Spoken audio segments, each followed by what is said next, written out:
Hey guys, welcome to part 2 of the Humvee Rear Curtain video. I hope you enjoyed part 1. This time we're going to finish what we started. Also, I'm not sure if you're a fan of Ford versus Ferrari. Who isn't? This is the P4 Ferrari from that movie. And this is a framed poster canvas that I got online. I quite like it. It's in my study. Alright, let's go do this. There's Matilda, and this is as far as I got last time. The fiberglass done on one side, fully cured and hard. FJB, by the way, you know what I'm saying.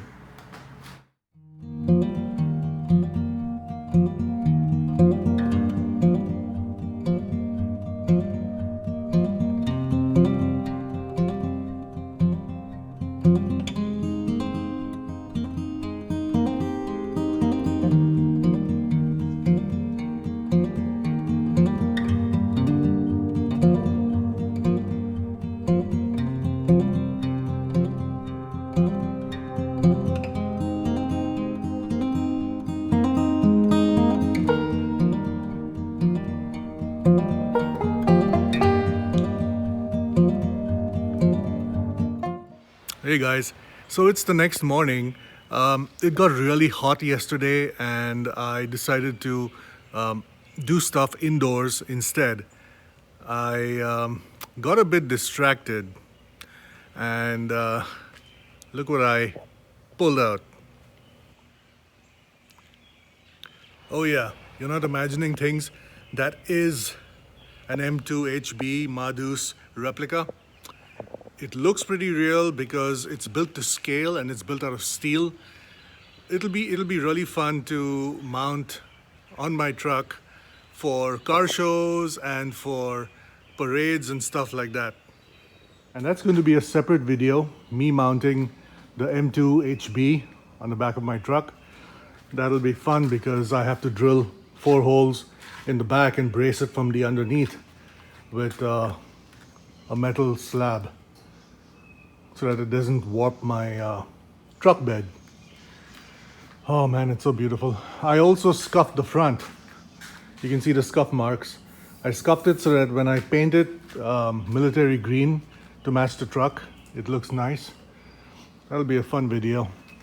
I fabricated a base that can collapse so that when I don't need the stand and the shield, I can lower it from vertical to sleep mode on the back of my truck. How cool is that? I also fabricated a shield that I designed on the computer to be just like the chicken shield in real Humvees. And this is aluminum, but it's pretty solid. Man, imagine when it's mounted up here on top of the truck, how nice it'll look. Oh, and another thing, check this out. I got a mini me for my Humvee.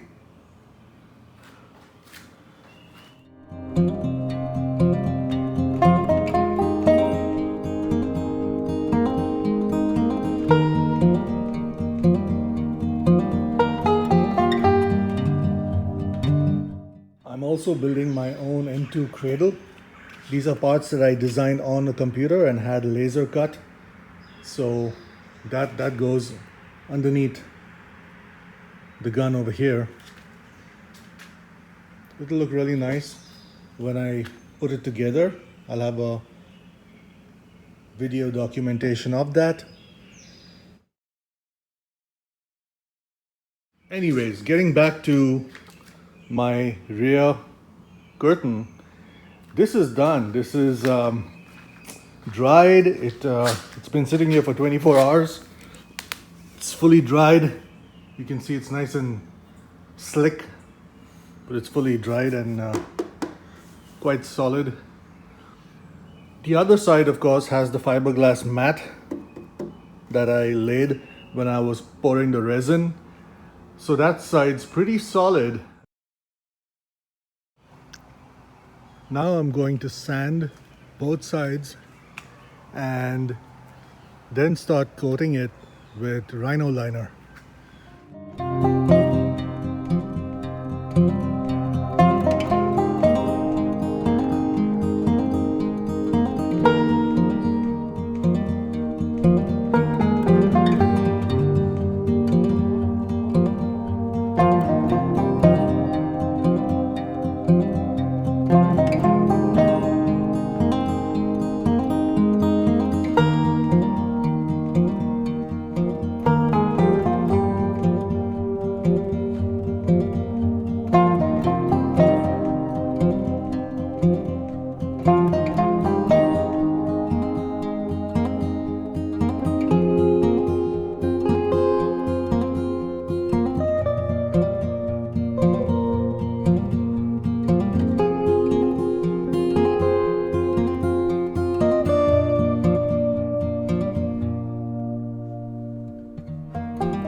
Pretty smooth, huh? I've sanded it down, removed all the little bumps and stuff that I could feel with my hand, gave it a visual inspection. It looks pretty smooth. Now I'll just sand it one more time with a hand sanding sponge, and then I'm going to start rhino lining it.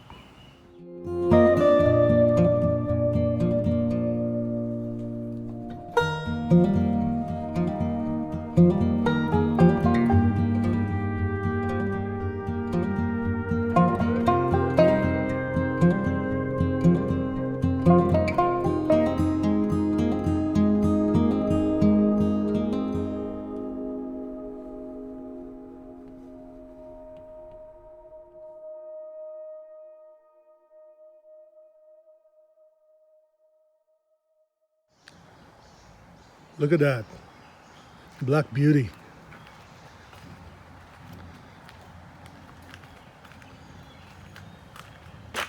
So I'm gonna let that dry for a bit. This is the side that's going to be on the inside towards the passengers. The other side is the one that I put the fiberglass mat on. I'll do that after an hour. Let this dry first.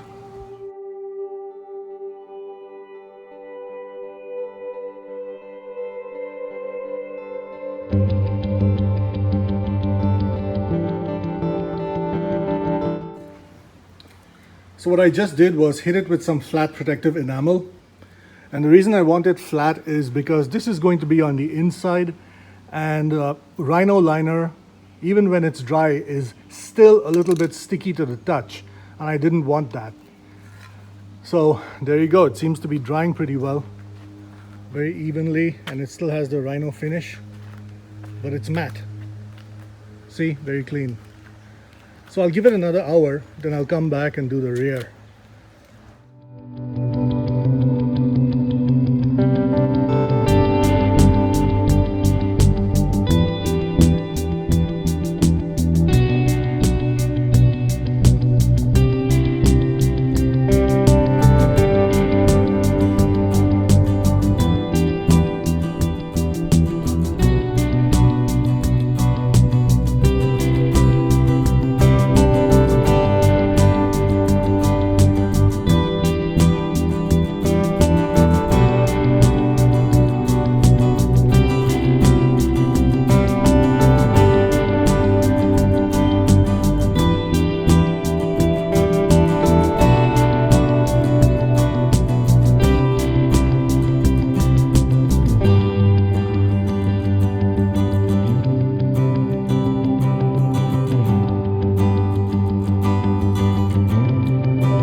Look at that.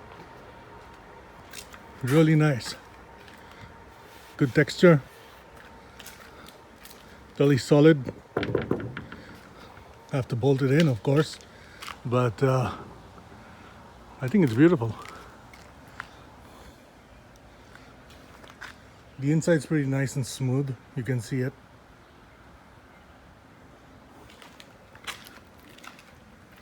Walk around a little bit. I am planning on painting it camo, so there'll be green patches, brown patches, black on the background. I think it turned out really well, all in all. Right, so the next step is I need to measure the lower part. Has to be a rectangle that weighs till there. And since the top part is sloped backwards, the lower part will be sloping inwards.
So I've marked out little patches over here on my piece of wood and these correspond to the corrugated grooves on the back of the Humvee bed.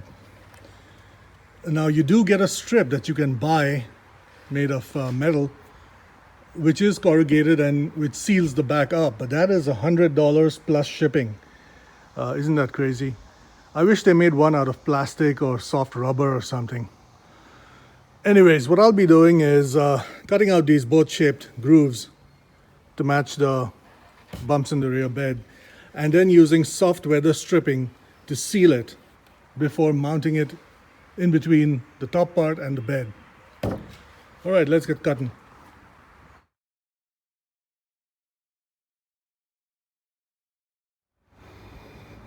Check it out, I cut two of them already and it's a very clean cut. Boat shaped, should fit really nice with a little space left in for the weather stripping.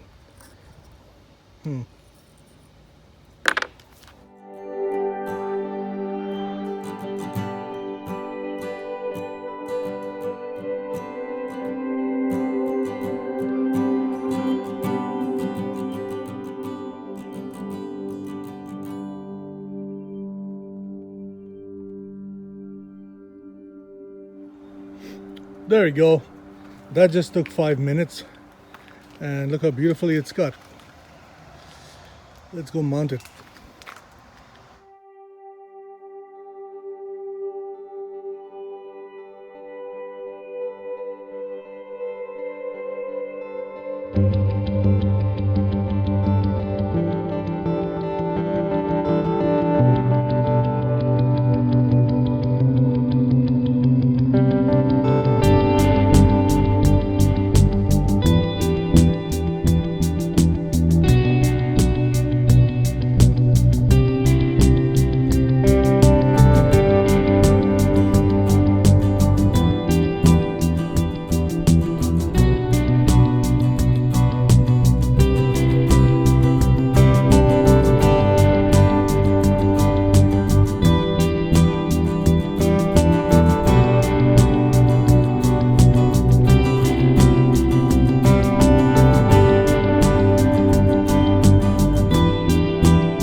for following me so far in my rear curtain experiment.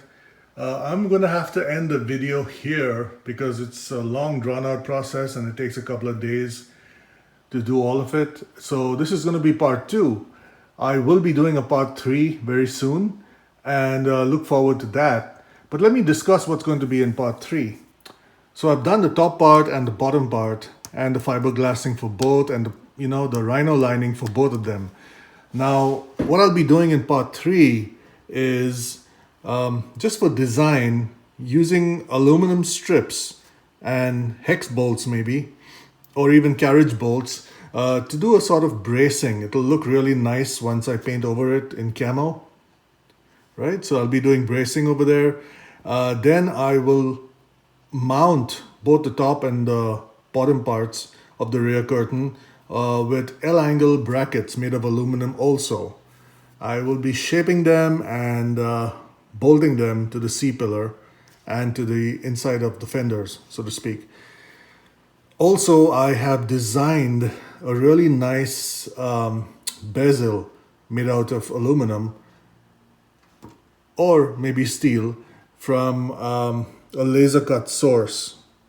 So I'll be sending that out for laser cutting, and I will be mounting that too with carriage bolts. So it'll look really nice and it'll hold the glass in. So look forward to all of that in part 3. Thanks, guys.